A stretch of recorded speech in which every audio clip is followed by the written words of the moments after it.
নমস্কার বন্ধুরা, আমার চ্যানেলে আপনাদের স্বাগতম। আপনারা দেখতেই পাচ্ছেন এই গাছগুলি প্রুনিং করার 25 দিন পর এই অবস্থায় এসেছে।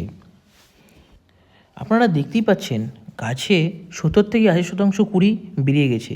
এর পরিচর্যা এবং কি কি খাবার দেওয়া হবে তা নিয়েই আজকে এই ভিডিওটি আমার বানানো।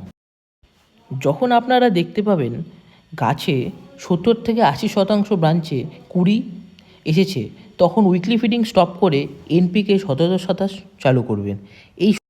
এর সাথে চলবে ক্যালসিয়াম নাইট্রেট। আপনাদের এখন গুরুত্বপূর্ণ কাজ হলো আপনারা জল ম্যানেজমেন্ট করবেন। যদি জল বেশি হয়ে যায় ডায়ব্যাকও হতে পারে এবং অতিরিক্ত জলের কারণে আপনাদের ব্লাইন্ড শুটও দেখা দিতে পারে। এখন আপনারা দেখবেন আমরা গাছে কি খাবার দিই। আপনারা দেখতেই পাচ্ছেন আমার কাছে 4 দিন পচানো খোল রয়েছে, সরিষের খোল। এর সাথে এই যে দেখতে পাচ্ছেন ক্যালসিয়াম নাইট্রেট এবং 17-27 এই খাবারগুলি গাছের কুড়িতে রং আসা অবধি আমরা ব্যবহার করব। এই 17-10-27 এনপিকেটিকে আপনারা সপ্তাহে 3 দিন দেবেন, আর বাকি 2 দিন এনপিকে 20 দেবেন। সাথে ম্যাগনেসিয়াম সালফেট সম পরিমাণে মিশিয়ে ফিডিংটি আপনারা গাছে কুড়িতে রং আসা অবধি চালিয়ে যাবেন।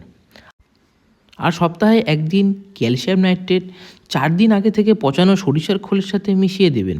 যেদিন ক্যালসিয়াম নাইট্রেট দেবেন তার পরের দিনই আপনাদের পিএইচ মেনটেন করতে হবে। এই এনপিকে খাবারগুলো ছোটো গাছে 1 গ্রাম এবং বড় গাছ হলে 2-2.5 গ্রাম পর্যন্ত গাছ প্রতি দেবেন।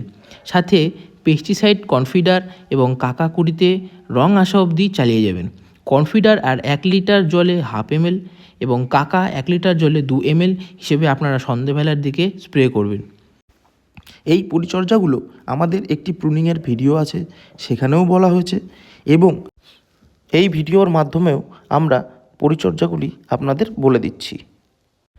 এই সময় আপনাদের খেয়াল রাখতে হবে ওয়াটার ম্যানেজমেন্টের দিকে। আপনারা সকালে খাবার দেওয়ার সময় একবার ওয়াটার ড্রেঞ্চিং করবেন এবং বিকেলে 3টার আগে আরও একবার ওয়াটার ড্রেঞ্চিং করবেন।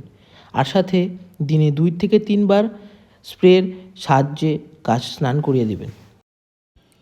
এখন আপনারা আপনাদের নিজেদের গাছের কন্ডিশন অনুযায়ী পরিচর্যা করতে পারেন, তো আপনারা নিশ্চয়ই খুব ভালো ফল পাবেন এবং গাছের গ্রোথ বেশি হবে। আপনারা যদি এই ভিডিওটি বুঝতে না পারেন, আপনারা প্রথম থেকে ভিডিওটি আবার দেখুন। আপনারা যে কোনো প্রবলেম আমাদের কমেন্ট সেকশনে জানাতে পারেন, আমরা যথাযথভাবে চেষ্টা করব আপনাদেরকে উত্তর দেওয়ার। ধন্যবাদ সকলকে শেষ অবধি ভিডিওটি দেখার জন্য। আপনারা এইভাবেই আমাদের পাশে থাকুন। আমরা আপনাদের 1 সপ্তাহে 1 বার করে ভিডিও দেওয়ার চেষ্টা করব।